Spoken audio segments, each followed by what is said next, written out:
Good morning, students.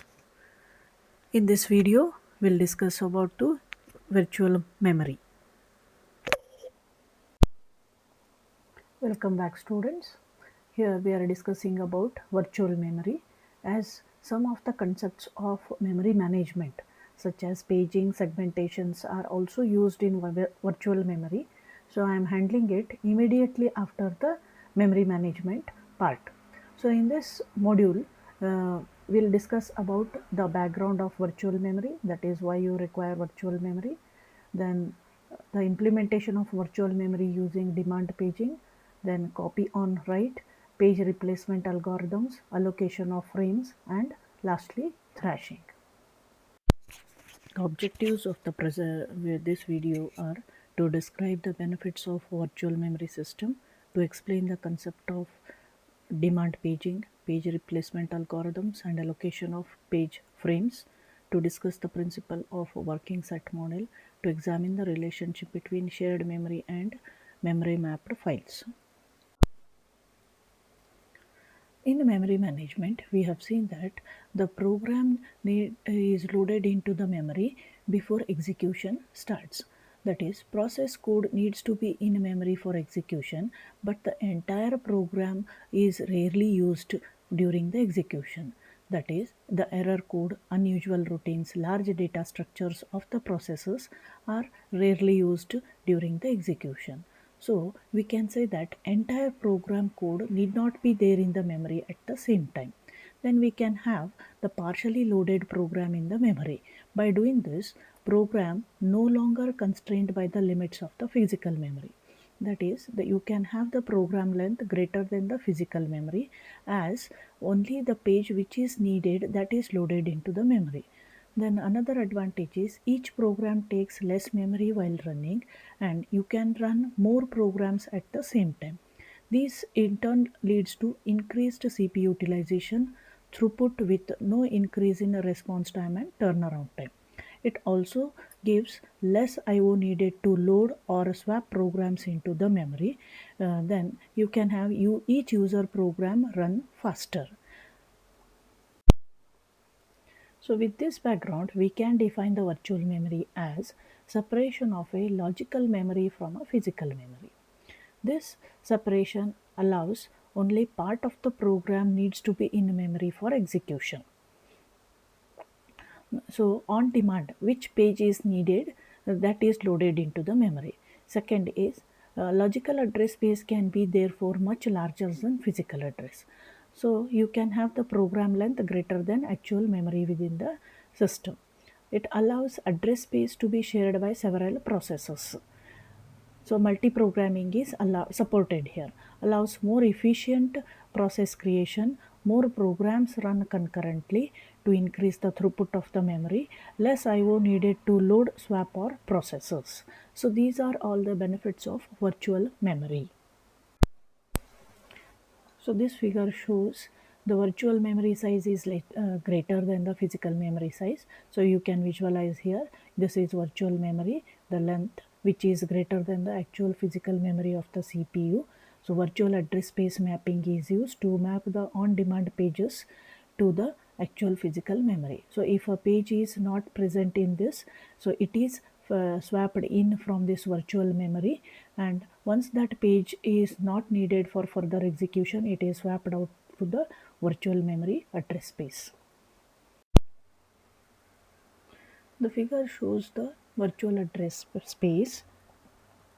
We allow for a heap to grow upward in memory as it is used for dynamic memory allocation. Similarly, we allow for a stack to grow downward in memory through successive function calls.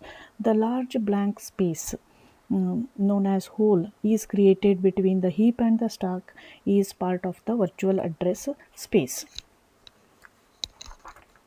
But still, we require actual physical pages only if heap or stack grows. So virtual address space that includes holes are known as sparse address spaces.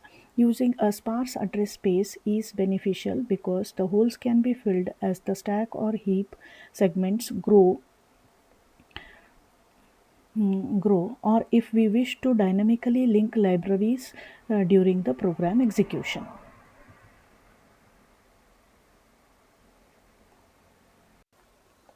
The figure shows the shared library using virtual memory here. Shared library includes shared pages which are shared between the two processes. So in a demand paging, as the name says, pages which are on demand are loaded into the memory.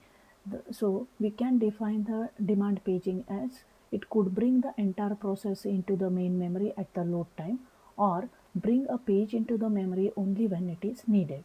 So by doing this, we can have less IO needed, no unnecessary IO, less memory needed, because only demanded page of the process are loaded into memory, faster response time, more processes are there in the memory, and more users are allowed to access the main memory. So here swapping is used similar to the paging system here. Let's see, if the program B requires 3 pages which are not there in the memory, so they are swapped in from the virtual memory. At the same time, we see that program A has already used 4 pages, further they are not required, so they are swapped out to the virtual memory. So page needed is set to a reference bit. So invalid reference to particular page sends an abort signal to the operating system, and meanwhile, if the page required is not in memory, it is brought into memory using the swapping technique. So we are referring to one term here, a lazy swapper. It never swaps a page into the memory unless page will be needed. That is, on demand, if that particular page is needed, that signal is sent to the swapper, then only it will bring it into the memory. So even though that page is ready in the virtual memory, it will not simply bring it to the main memory. So we call it as a lazy swapper. So swapper that deals with pages is known as a pager. So here we'll see the basic concepts of swapping. With the swapping, pager guesses which pages of the process will be used before swapping out again. That is, already pages are there brought into the memory. Whether they are swapped in or swapped out, that is decided by the swapper. Instead, pager brings in only those pages into the memory. Then how to determine which set of the pages are needed?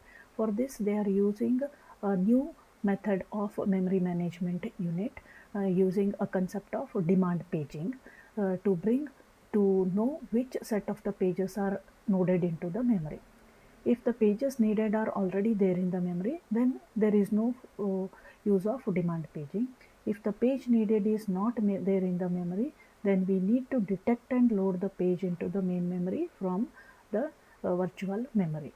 During this, we have to do the demand paging without changing the program behavior and without programmer needing to change the code. To implement the demand paging, we are adding the one bit known as reference bit or valid invalid bit in the page table. V indicates the page is resident in the memory. I indicates the particular page is not there in the memory. So initially, for all the pages of a particular process, by default, the invalid bit is set to I. That is, it is not loaded into the memory. Now, in the next example, you can see. So here we have one process with 8 pages, and these pages are mapped to frames. So out of these 8 pages, to run this process, it requires initially 3 pages, that is page 0, then page 2, and page 5. So these pages are available in 0 page is available at frame 4, second page is available at frame 6, the page 5 is available at frame 9.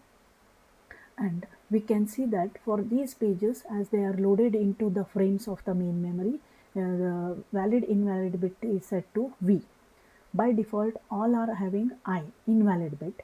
As these 3 pages are on demand loaded into the main memory, we can see that it is set to V. V, V, and V. The pages are A, C, F. Then remaining pages are stored in the virtual memory. So this is how the page bits are set to V and I for a given process. Now we'll discuss about one term, page fault, related to demand paging. If there is a reference to a page for the first time, then operating system will receive a trap signal, page fault, because normally that page will not be there in the memory. On demand you are loading the page, and this page fault can occur also at the other times when the requested page is not there in the page table. So whenever there is a page fault, the operating system looks at another table to decide whether it is an abort or it is not just in memory. The abort signal is sent to the operating system when the operating system confirms that the requested page is not belonging to that process. Otherwise, it will just say it is not there in the memory. So it will find a free frame to load the requested page, that is demand page, swap page into free frame via scheduled disk operation, reset the page table to indicate that the requested page is brought into the memory, and set the validation bit to V, restart the execution that caused the page fault. The figure shows the steps involved in handling a page fault. For example, we are executing a one instruction load M of a process. So it is not finding that page.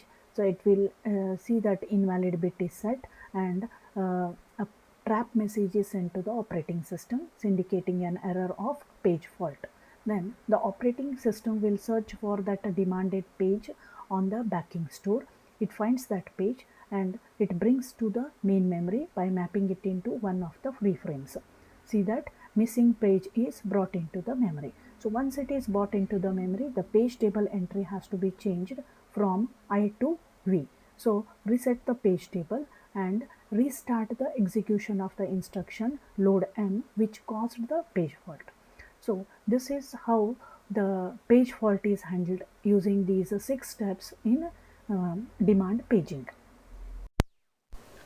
So in a demand paging, as the name says, pages which are on demand are loaded into the memory.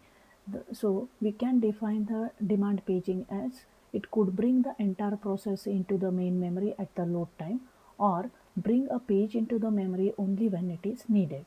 So by doing this, we can have less IO needed, no unnecessary IO, less memory needed, because only demanded page of the process are loaded into memory, faster response time, more processes are there in the memory, and more users are allowed to access the main memory. So here swapping is used similar to the paging system here. Let's see, if the program B requires 3 pages which are not there in the memory, so they are swapped in from the virtual memory. At the same time, we see that program A has already used 4 pages, further they are not required, so they are. Thank you all. Stay home, stay safe.